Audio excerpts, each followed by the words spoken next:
They thought it would be just another royal interview, but when Prince Harry sat across from Savannah Guthrie, the morning unraveled faster than anyone expected. He walked in confident. He left humiliated. This wasn't a routine chat. It was the day everything changed for Prince Harry. Live on American television. The Today Show studio buzzed with its usual rhythm. Technicians adjusting lights, producers murmuring in earpieces, Savannah shuffling her cards with the calm precision of a veteran anchor. Everything looked normal, on the surface, but beneath the polish, an unease rippled. Prince Harry was in the building. He had arrived early, sharp in a tailored navy suit. His security trailed him like shadows. His PR handler, nervous, clipboard in hand, whispered rehearsed talking points. Harry nodded, but his eyes scanned the studio with something between suspicion and disdain. This wasn't Buckingham Palace. This was American media. Unpredictable, uncontrolled. 5 minutes. A producer called. Savannah smoothed her blazer, rose, and greeted him. "Good morning, Your Royal Highness." Harry's reply was clipped. "Just Harry's fine." Savannah caught the cue. No titles. No crown. She offered a gracious smile and gestured to the chairs. The cameras rolled. "Welcome to the Today Show," she began. "Thank you." Harry said, his smile tight. The first 10 minutes played safe. Book tours, speaking engagements, documentaries. Harry delivered polished answers, even flashes of charm, especially when discussing mental health for veterans. He spoke with passion, dropping nonprofit names, repeating "duty beyond the uniform" like a mantra. Viewers at home likely nodded along, but Savannah wasn't there just to promote. She leaned forward. "You've often spoken about privacy, how vital it is for your family. Yet you've also shared deeply personal family details, from interviews to books to Netflix. How do you draw the line between privacy and publicity?" The crack appeared. Harry's smile froze. "It's about context. When lies are told constantly, you have a right, an obligation, to set the record straight," Savannah pressed. "But that often means exposing private conversations.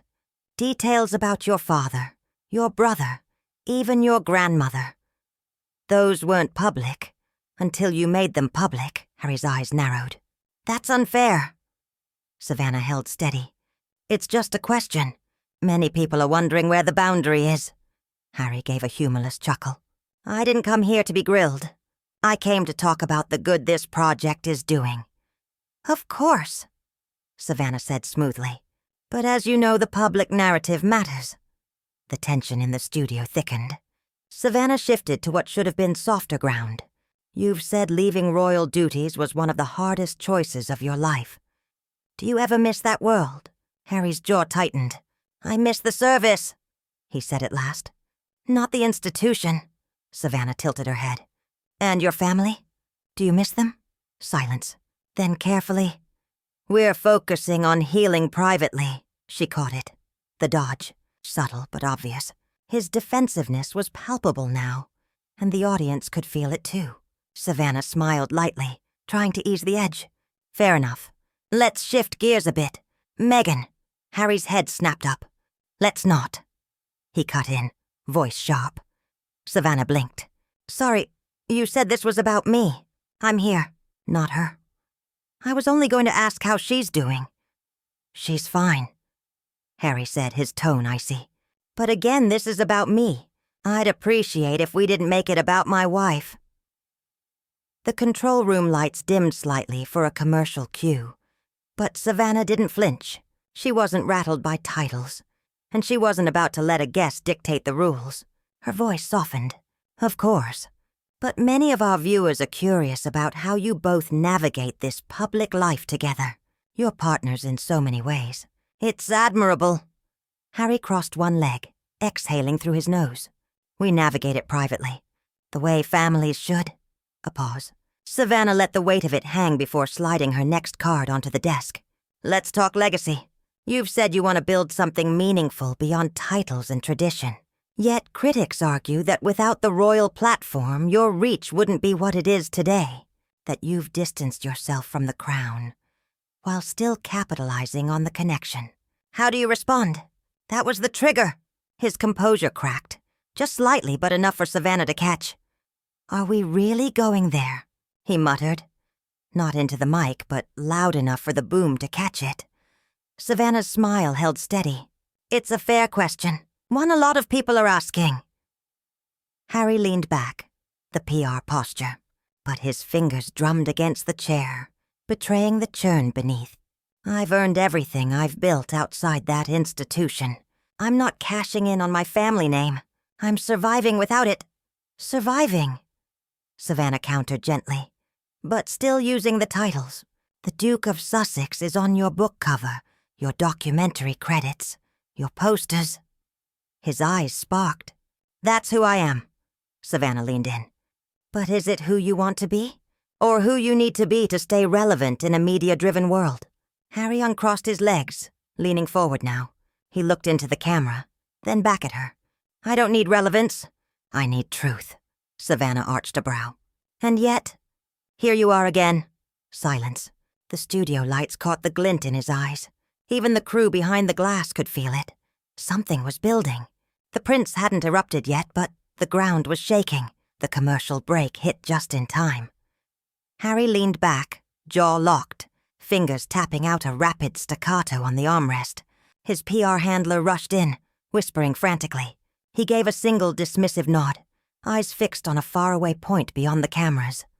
Savannah stayed where she was, calm, unmoved, unyielding.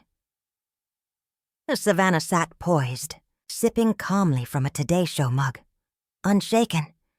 She had handled politicians, CEOs, war generals, even breaking coverage of national tragedy. She knew the signs when a guest was cracking. The countdown began, coming back in 5, 4, 3, 2. The cameras went live. "We're back with Prince Harry," Savannah said smoothly, her tone crisp. "We've been discussing your journey, your legacy, and what life looks like beyond the palace." Harry gave a tight nod. The earlier smile was gone, only muscle memory holding his face together. Savannah glanced at her card but didn't need it. "I want to ask something that's been trending, not just in tabloids. Some say your advocacy on mental health is being overshadowed by repeated criticism of your family. Do you think your message is getting lost in the noise?" Harry blinked slowly. "My advocacy stands on its own. If people want to fixate on headlines instead of substance, that's on them." "But you created the headlines," Savannah countered, soft but unyielding. "The excerpts, the interviews, the series, these weren't leaked. They came from you." His eyes narrowed. "This feels less like a conversation and more like an interrogation."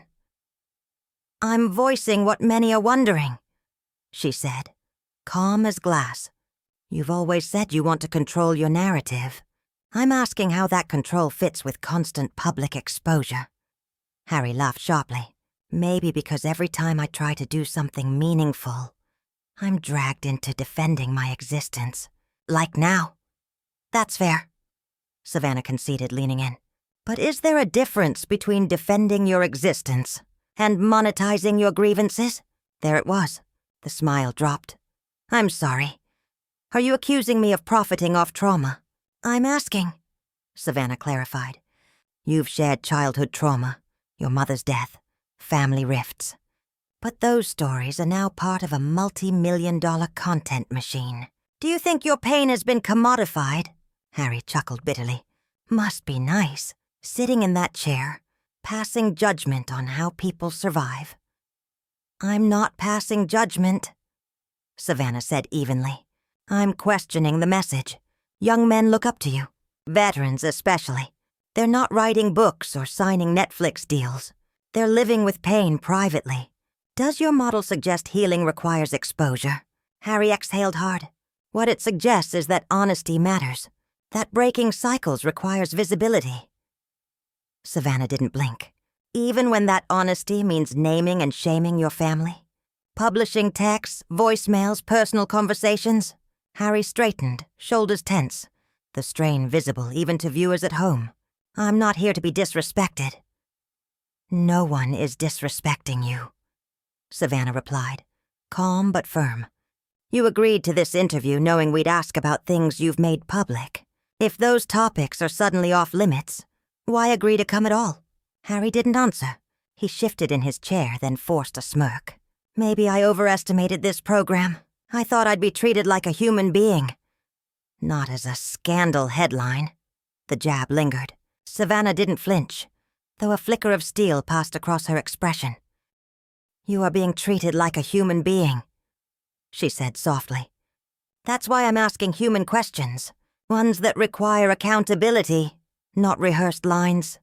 Harry scoffed. "You're doing exactly what the British press did. Baiting me, provoking me, all for clicks and outrage."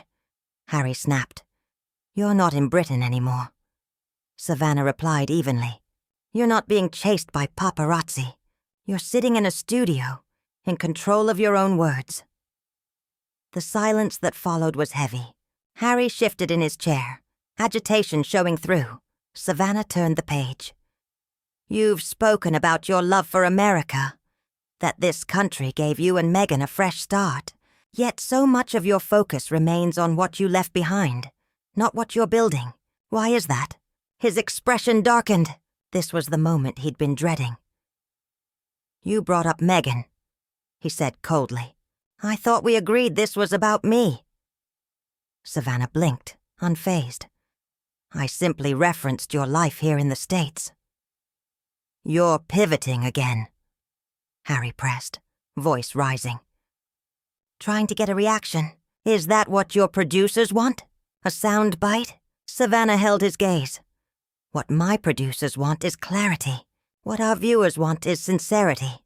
And what I want," she leaned in slightly, "is honesty. Are those things unreasonable?" Harry stood abruptly, mid-interview. "I'm not doing this.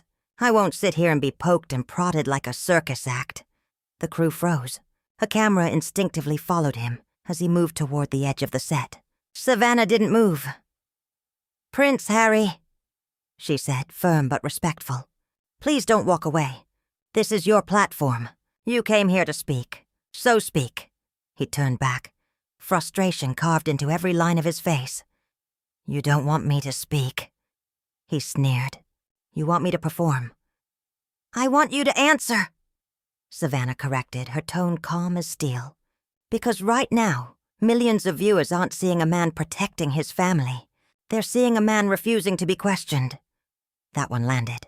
Harry froze, then hissed a reply just loud enough for every boom mic to catch. "This interview is over." And he walked off. The screen cut to black. Savannah stayed seated, still holding her cue card as though the conversation might resume. But it wouldn't. Not that day. The Duke of Sussex had just walked off live American television. The cameras cut, the control room scrambled, but millions had already seen the implosion. Twitter exploded within seconds. "Royal meltdown," Savannah bound Harry. By the next ad break, the hashtags were trending worldwide. Back on set, Savannah remained composed. Almost regal, she calmly removed her earpiece, exhaled, and looked straight into camera one. "As you just saw," she said, voice steady, "our conversation with Prince Harry has come to an early end. We'll be back in a moment with more from Studio 1A. No flinch, no flourish, just the precision of a veteran anchor delivering breaking news. Because that's exactly what it had become." Meanwhile, in the corridors of NBC, Harry's team unraveled. His PR handler chased him down the hallway, pleading in hushed tones. He ignored her, ripped off his mic, and flung it onto a makeup counter. As he stormed past the green room, the prince was gone. But the fallout was just beginning. A junior staffer offered Harry a bottle of water. He slapped it away. "I told you," he hissed. "This was a setup." "No, sir," his handler whispered urgently, eyes darting for hidden cameras. It was journalism. Back in the control room, executive producer Lily Saunders was juggling 1,000 micro-decisions. "Do not pull the footage," she ordered. "Savannah leads Liv at the top of the hour. Prep the panel, and get legal on standby. We'll need guidance." By the time the show cut back, the internet was on fire. Clips of Harry storming off flooded TikTok. YouTube was already drowning in reaction videos with titles like "Prince Harry Gets Wrecked Live" and "Savannah Didn't Come to Play." Even legacy outlets piled on. CNN flashed a breaking Chiron. "Prince Harry walks off Liv interview." Fox News countered with "Royal walkout." "Harry melts down on Today." Even the BBC, usually restrained, reported, "Duke of Sussex leaves U.S. interview in distress." But inside NBC, Savannah Guthrie was calm. In the makeup room, she sipped her black coffee, while a stylist retouched the faintest smudge of eyeliner. Carson Daly peeked in. "You okay?" Savannah smiled faintly. "Never better." What the hell happened out there? "He came in expecting a coronation," she said, setting down her cup. What he got was a mirror. Hours later, NBC uploaded the full unedited interview, walk-off included. Within an hour, it had 3 million views. The comments were merciless. "This is journalism. Respect Savannah. Harry wants privacy but won't stop talking. Pick a lane. She was professional. He was petulant. The entitlement is unreal." Meghan remained silent. No statement, no spokesperson, just a digital void. Meanwhile, NBC's PR team fielded thousands of requests. Rival networks begged Savannah to appear. She declined. "This isn't about me," she told her staff. "It's about what he revealed, intentionally or not." The next morning, British tabloids feasted. Harry humiliated on American soil. Again blared the Daily Mail. "Guthrie asks. Prince walks," wrote The Guardian. Even Buckingham Palace broke its silence with a surgical 2-line statement. His Majesty the King remains focused on his duties and family. He will not be commenting on the Duke of Sussex's recent interview. It wasn't support. It was dismissal. In Montecito, the mood was frigid. Harry reportedly ignored calls from Netflix and Penguin Random House. A scheduled promotional roundtable was abruptly cancelled. The walk-off wasn't the problem. The unraveling before it was. He wasn't angry at lies. He was angry at the truth being questioned. Days later, Savannah was back at the anchor desk, cool and professional. She never mentioned Harry again on air. But in a private debrief with her producer, she said something that would echo across newsrooms. He thought his title would shield him. I reminded him, "Titles don't grant immunity. Not here. Truth demands answers." Within weeks, the quote was engraved on a plaque in NBC's control room. Journalism schools dissected the interview. Late-night shows parodied it. SNL lampooned a stammering Harry opposite a razor-sharp Savannah. And public opinion shifted. Not entirely against him, but undeniably away from him. He was no longer the wronged brother, the soldier, the torchbearer for a modern monarchy. He had become a cautionary tale. Vulnerability without accountability is performance. And every platform, no matter how carefully managed, can become the stage for your own undoing.